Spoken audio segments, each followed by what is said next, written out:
All right, there we go. All right, Advent of Code 2023, day 5. Let's see what this does to us. Day 5, if you give a seed a fertilizer, just like if you give a mouse a cookie, you take a boat and find a gardener right where you were told he would be, managing a giant garden that looks more to you like a farm. Uh-oh, is this going to be like Game of Life kind of thing? A water source. Island is the water source. You point out that Snow Island isn't receiving any water. Oh, we had to stop the water because we ran out of sand to filter it with. Can't make snow with dirty water. Don't worry, I'm sure we'll get more sand soon. We only turned off the water a few days, weeks. Oh no. His face sinks into a look of horrified realization. I've been so busy making sure everyone here has food that I completely forgot to check why we stopped getting more sand. There's a ferry leaving soon that's headed over in that direction. It's much faster than your boat. Could you please go check it out? You barely have time to agree to this request when he brings up another. While you wait for the ferry, maybe you can help us with our food production problem. The latest Island Almanac just arrived. We're having trouble making sense of it. The almanac, your puzzle input, lists all of the seeds that need to be planted. It also lists what type of soil to use with each kind of seed, what type of fertilizer to use with each kind of soil, what type of water to use with each kind of fertilizer, and so on. Every type of seed, soil, fertilizer, and so on is identified with a number, but the numbers are reused by each category. What? That is soil 123 and fertilizer 123 aren't necessarily related to each other? All right. Maybe this will make sense if I look at an example here. Seed to soil, soil to fertilizer, fertilizer to water, water to light, light to temperature, temperature to humidity, humidity to location. The almanac starts by listing which seeds need to be planted. Seeds 79, 14, 55, and 13.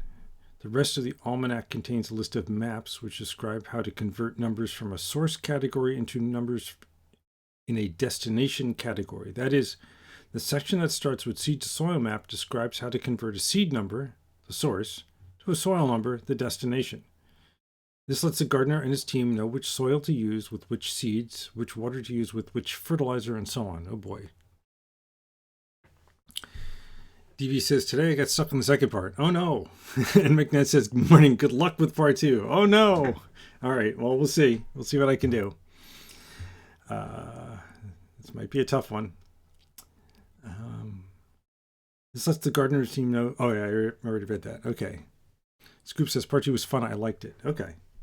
Rather than list every source number and its corresponding destination number one by one, the maps describe entire ranges of numbers that can be converted. Each line with a map contains 3 numbers: the destination range start, the source range start, and the range length.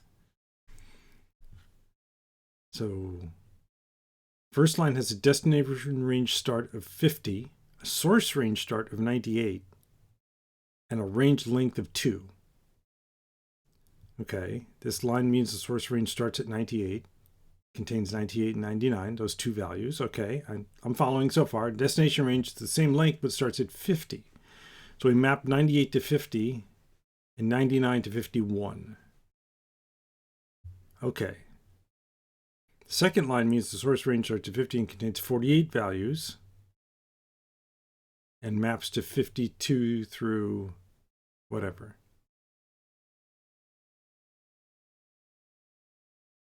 So, okay, 52 to 99.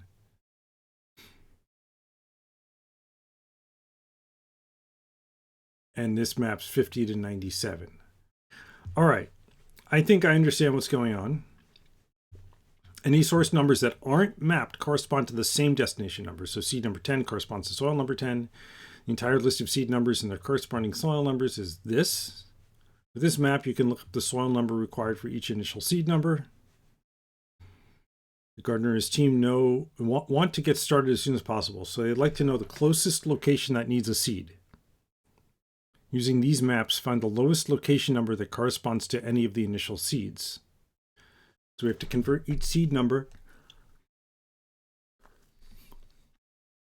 through other categories until you can find its corresponding location number. Okay.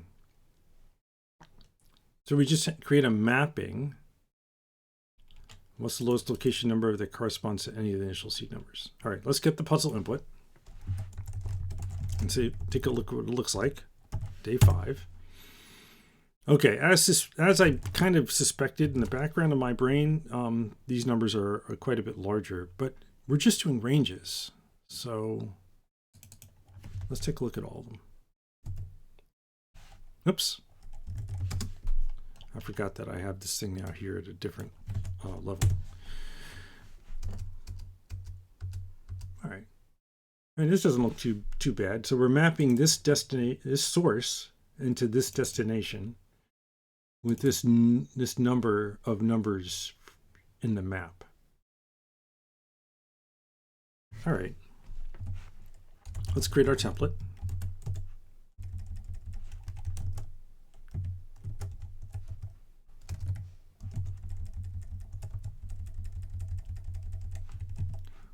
Change the 4 to a 5. Change this to a Muttondale 5. Oops, I messed that up. There we go. Let's go here. 2023 day 05. And let's see if this works. It did. Okay, let's commit that.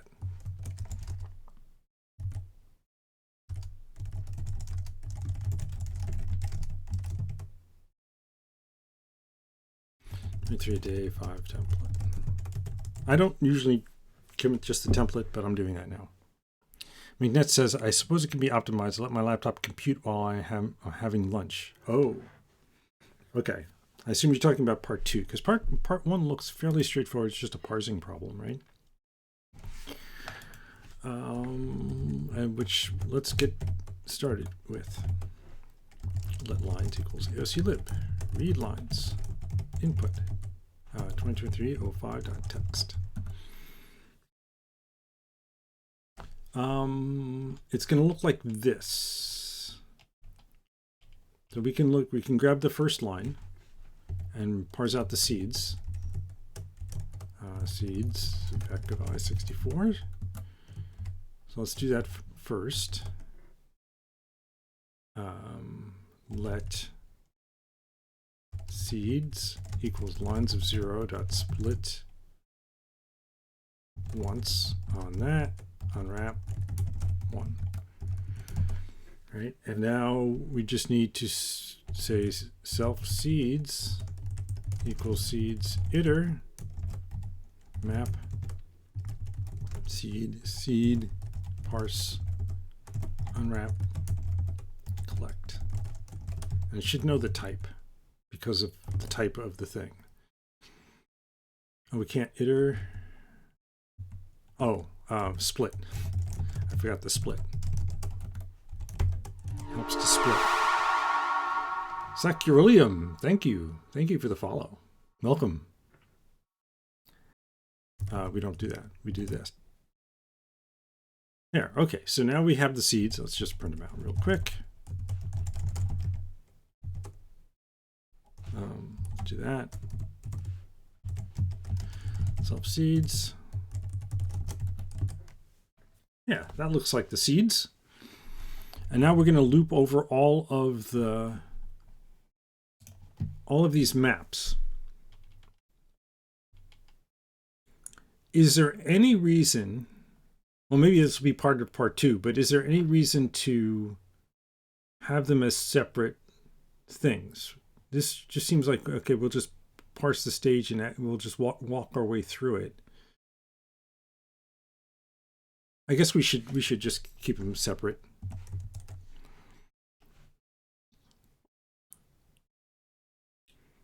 Code Hassan hello. Mohad says just multiple ranges. Yeah, I'm just wondering if I should separate it out in like a seed to soil set of ranges, soil to fertilizer set of ranges. So it would basically be like mapping here, which would be a vector of what should we call it? A mapping, vector of mapping, and then a mapping itself. Mapping would contain a map with a vector of single map. And then a single map, I should put double debug on this so I can dump them out. Struct single map would have a range, and Rust has a built-in range type. So I'm just going to steal that. All it has is like start and end, but it also has like contains. Standard ops range, yeah. But it has some handy features on it. So I'm going to steal Rust's range, and then we'll call this a delta. Right? And so this will basically says, okay, to get from 98 to 50, you subtract 48. And to get from 50 to 52, you add 2. So that'll get shoved in the delta. And then any seed that's in the range, we just apply the delta to. Right? And that gives us this kind of a hippity hop thing. It gets us from 79 to 82 here, for example. It's just annoying to parse, I guess. So we can say, okay, we skipped the seeds line. So we can say for line in lines 1 dot dot. Right, and this should be string into iterator. Do I have to say iter here? Yeah, interesting. Lunatic Siobhan, thank you for the follow.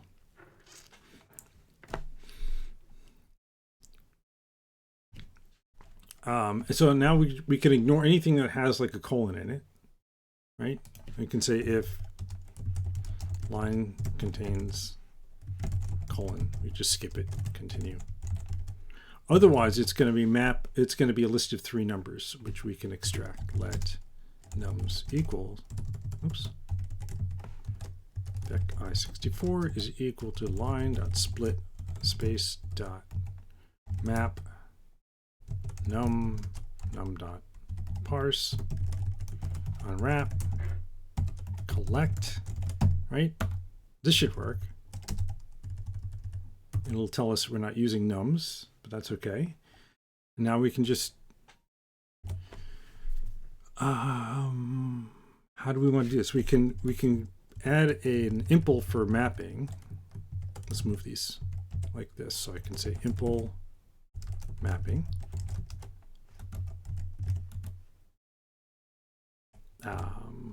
Fn, we can derive default here, right?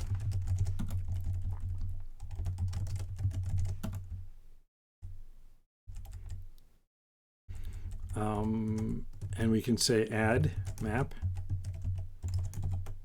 and this is going to be destination, source, and length. Okay, not self, dest, source, and length.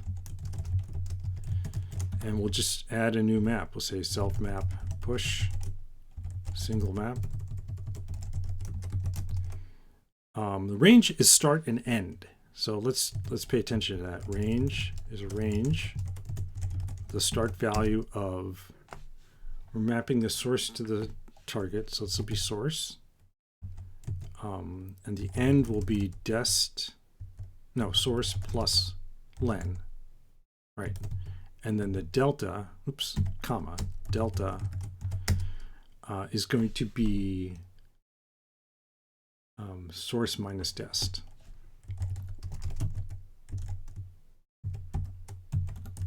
That's all we have to do, right?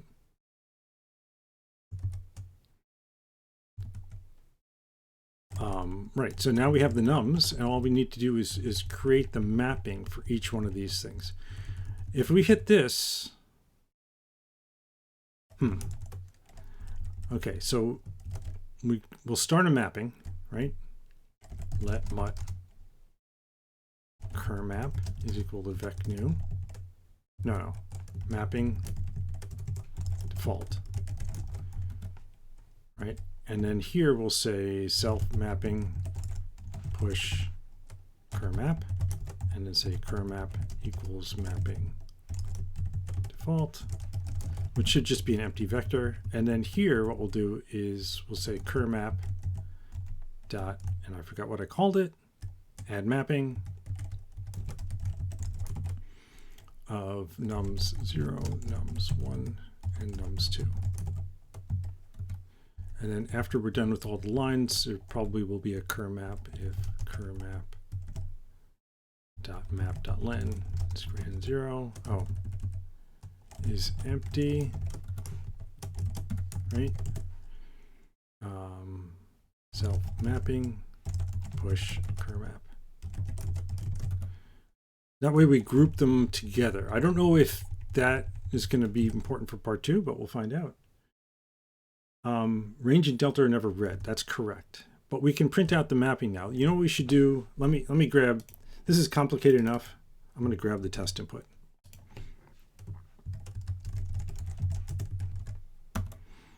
There we go.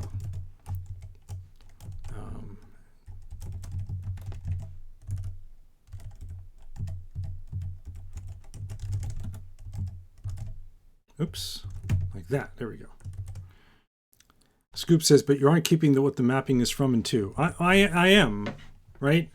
If you're in the range from start to end, then you just apply this delta to get to the next range. So, for example, the start is going to be 98. The end is going to be 100. Range is exclusive. Rust default range is exclusive. So this is 98 and 99 basically. And I can say range contains number. And if it does, then I apply the delta to get to the destination.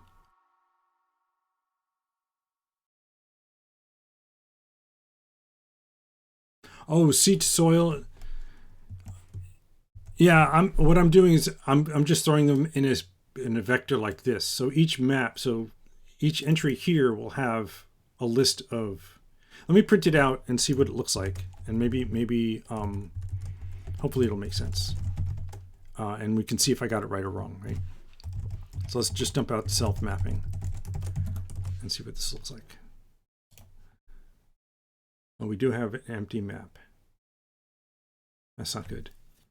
Okay, I should fix that. But here's a map. It's a 98 to 100, right? So it's 98 and 99, and then delta is 40. Oh, it's the wrong way around. Delta should be negative 48, right? So dest minus source.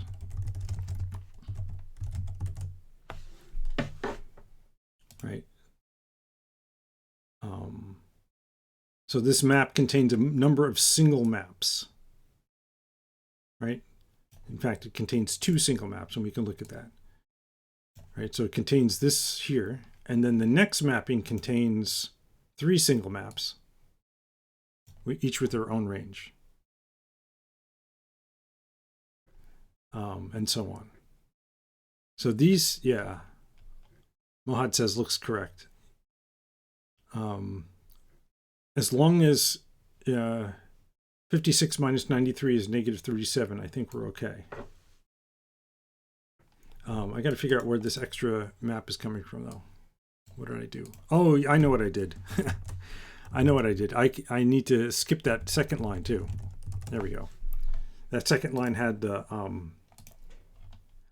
This function here, read lines, eliminates blank lines. So I needed to skip the seed to soil map line. And that was the blank. It wouldn't hurt the code, because the code's just going to loop now over all the seeds and find out what the minimum is. The minimum location is. Let's see. So we have the seeds. We should be able to say for seed in self seed. Oh, this should be part. This should be part 1. For seed in self seeds, we just need to apply the mapping for each. In self mapping, right? We want to say let cur equal seed. Oops. Cur is equal to map dot apply map to current, and then we just want to save the minimum. Let mut min is equal to I64 max. The last one is the location, right? He didn't do an extra line. Yeah, humidity location. So the last map is the location.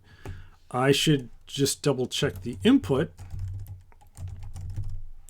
to make sure it's the same order. Seed to soil, soil to fertilizer. Let's look for 2. Oops, 2. Soil to fertilizer, fertilizer to water, water to light, light to temperature, temperature to humidity, humidity to location. Okay, so he has it in the same order. I'm going to assume that everybody's input is in the same order. And then we just need to print out the min after we apply all of the things. So we say min is equal to min dot min of cur. And we just need to apply map now. Fn, apply map, self, val, I64, and it returns the map of an I64. All right, so now we just need to loop over all of the maps, all of the single maps in our current map, right? For our map and self map. That's an awkward way to put it, but this is just a single map. And now we can apply, we can do the same thing. We can say map, we can make this mutable.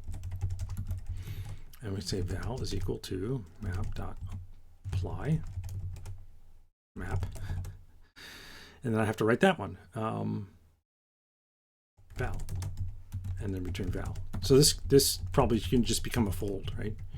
So impl single map, fn apply, self val I64 returns an I64, and we say if. Oh, we only care about the first one that works, right? So we don't. This is overcomplicating it.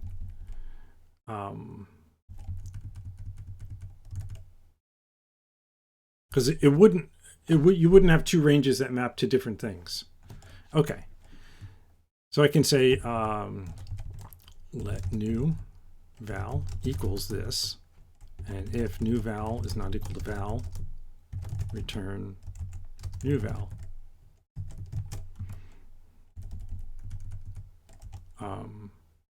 If val, map range contains val.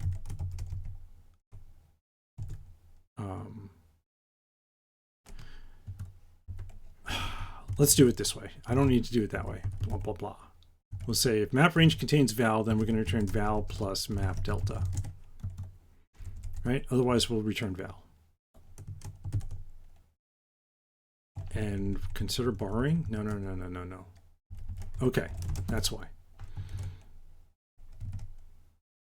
Still. Oh, there I can borrow. 35. Is that what the answer is over here? 35. Look at that. Okay, let's use the real input.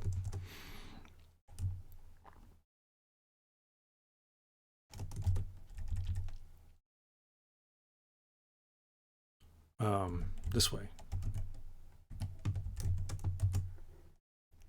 We get a number. A very big number. Doesn't feel right, does it?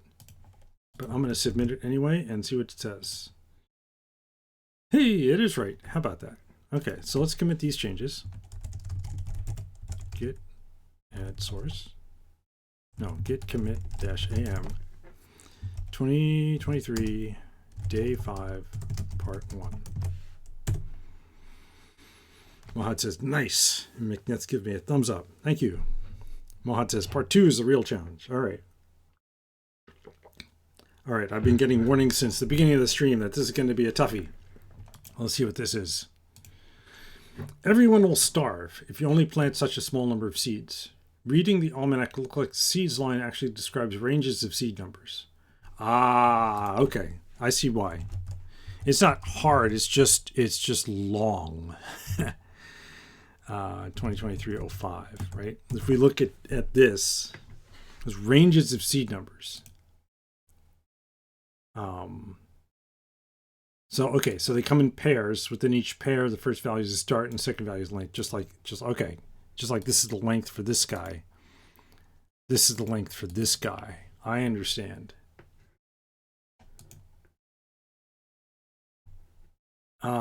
Yeah, and so now we have millions of seeds, right? So this is 235 million seeds here 114 million seeds here. 468 million seeds there. I see. Is there a clever way to do this? Because I was thinking when we were doing part 1, we could just collapse all the maps. We don't need to have the individual maps, because if we're just going from seed directly to location, I don't see how that would help with 235 million seeds. We could just run it and see how long it takes. I'm not going to do it in Bacon, though. Oops.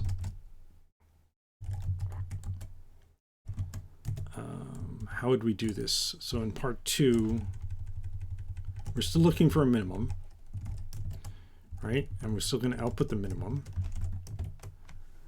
But now we're going to do seed ranges. So we can say for seed range in self seeds chunks 2.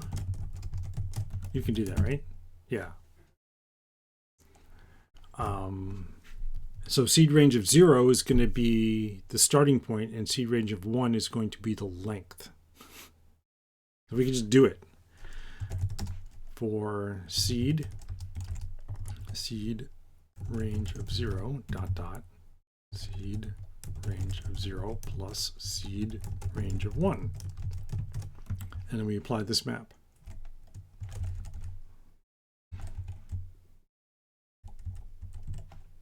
Right, except we don't need the star there anymore. So this is going to take forever because this is millions and millions and millions of seeds. But I have a fast computer.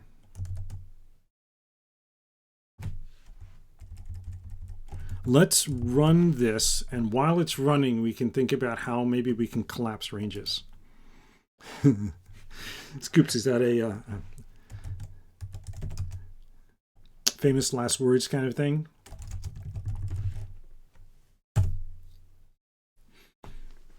All right, while that's running,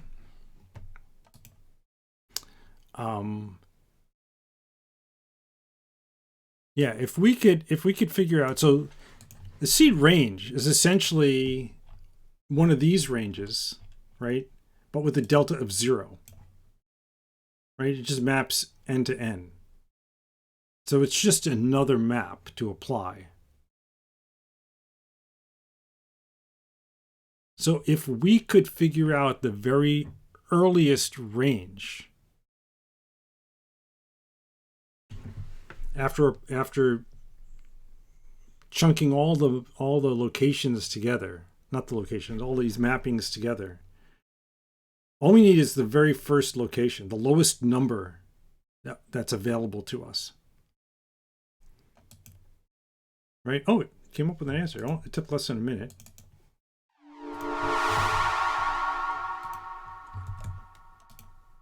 And it's the right answer. Grains of Sand, thank you for the follow. Hello.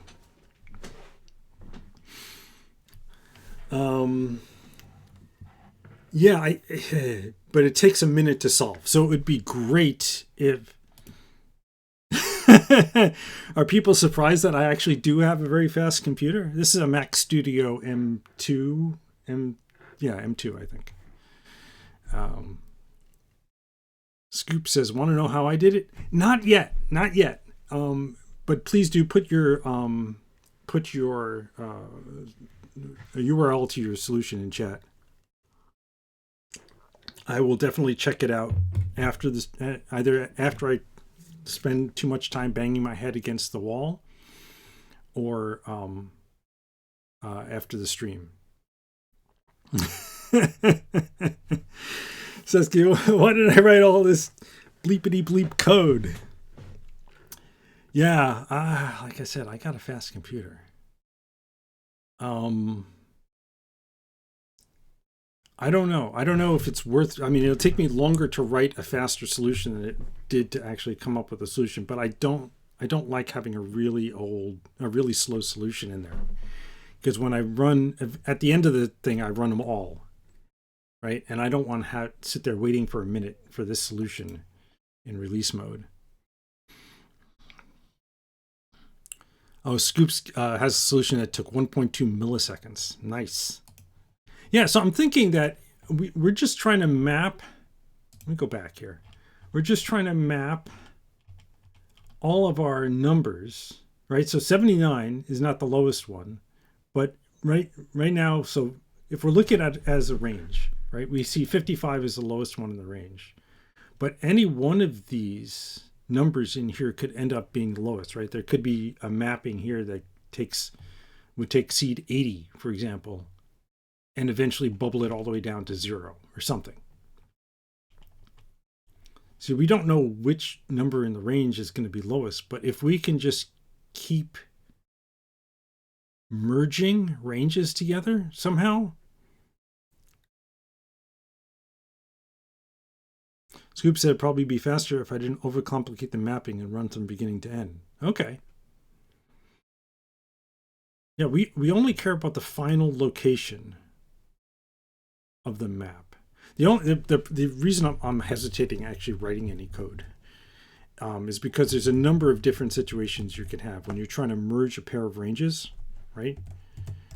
Like range 1 could go from 10 to 20. Let's just make it long. And then range 2 could be going from, like if you're just merging this pair, 25 to 40. 50. I typed 50. Okay. So this is just two separate ranges that you just stick in your vector. But you could also have a range that goes from 10 to 20, merging with another range that goes from 15 to 40, right? And this generates three separate ranges because the delta for this range, let's say it's -2, and let's say that this one is +10, right? So then 10 to 15 is going to be -2. 15 to 20 is going to be -2 plus +10. And then 20 to 40 is going to be that +10. So it'll split into three separate ranges. Scoop says, I think the problem is you identify map if you don't have an explicit mapping. There's probably a path from seed 1 to location 1. Yeah, we could also do like a reverse map, right? We could work our way backwards. And that would only take 28 million searches, right? Well, we wouldn't know though. Okay, you can't really go backwards.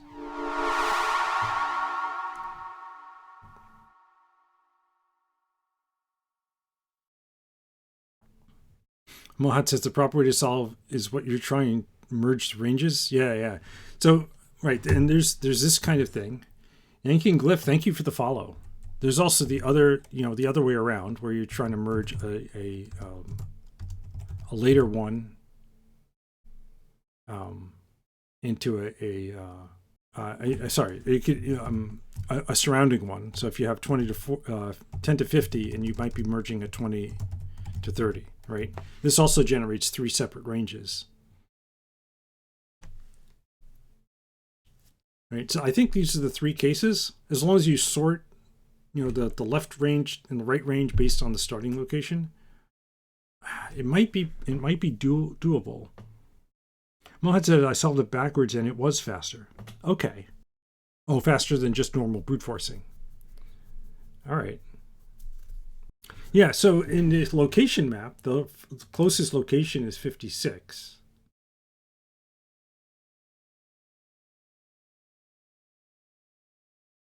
Wait a minute. How would that work? Oh.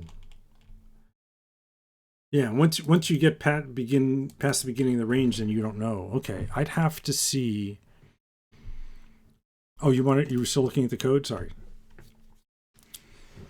Pythagorean. You started from 1, seeing if you end up with a seed that's in range. That makes sense.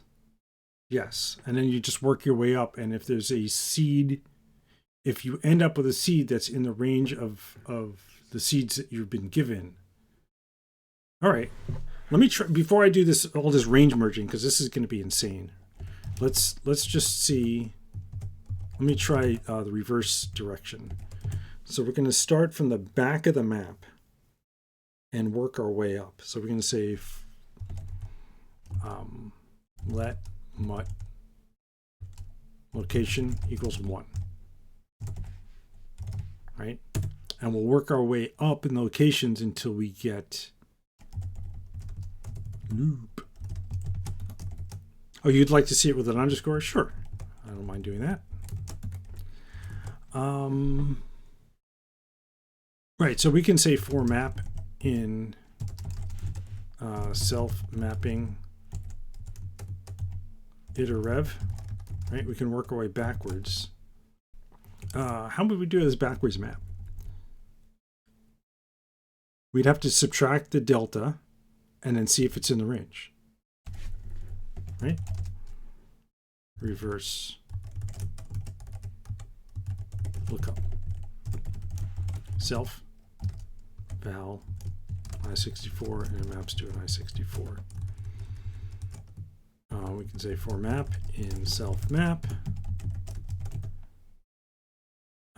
Let rev equals val minus map delta if map range contains rev. What do we return? I guess we return rev.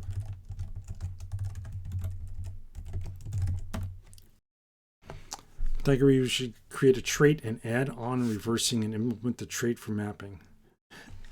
Yeah, I'm not going to get too complicated with this. And then we can say, oh, right, we're going to start with our current location. Let mut cur equals location.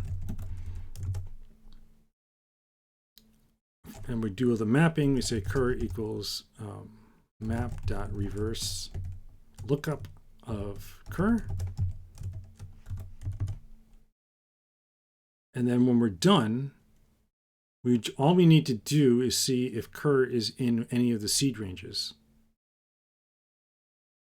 All right, so let's create a bunch of seed ranges. Let seed ranges equals self seeds chunks 2 map v, which is a vector, right? It's just going to be the vector of 2 items. We can create a range of containing start with vec of 0 and end, which is going to be vec 0 plus vec of 1, right? And then we just collect those. And this should be a vec of seed ranges. Yeah. And then we just need to look here in our seed ranges for seed range in seed ranges. If SR contains cur, then we found their answer. Return AOC lib output. We want to return location. If not, we're going to increment location and try again, and possibly infinite loop. So I'm going to, make sure we're not running anything here. Right. You have 3 warnings. I'm going to ignore the warnings. Let's see what happens. Okay. Mohad, that was, it's the same answer and a lot faster, right? And I didn't have to fiddle with all those fancy ranges. Yeah. So let's blow that away. Oh, don't think I checked that in or committed that, did I? Yeah. I'm gonna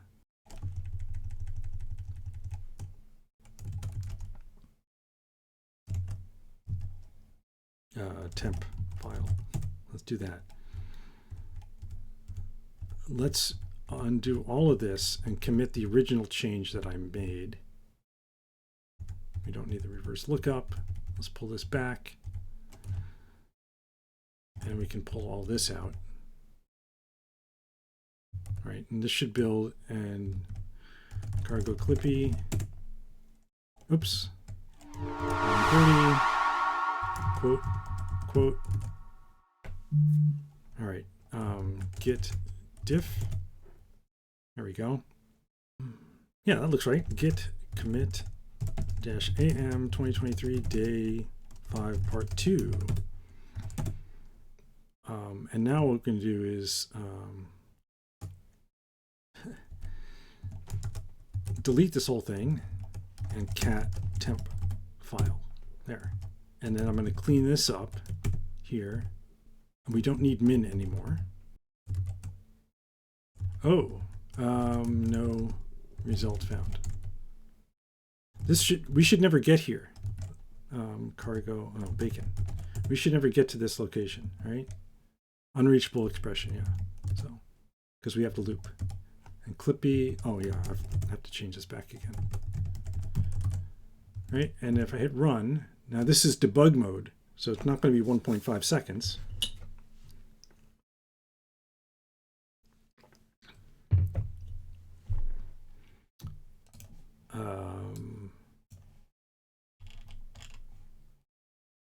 But it should still give us this number here. It's pretty slow in non-debug mode, I'll tell you what. One speed 1 says it's bacon and alias. No, it's actually a nice little executable. It's like Cargo Watch, but on steroids. If you do bang bacon in chat, it'll show you, it'll give you a URL to the bacon repo. I highly recommend bacon. It's really, really nice. Okay. Let's try this again. Cargo run release. Yeah, 1.5 seconds. Okay, I'm going to just run this like this while I'm doing other stuff here. Git status. Git commit -am 2023 day 5 part 2 the Mohad special. There you go. And let's let that run.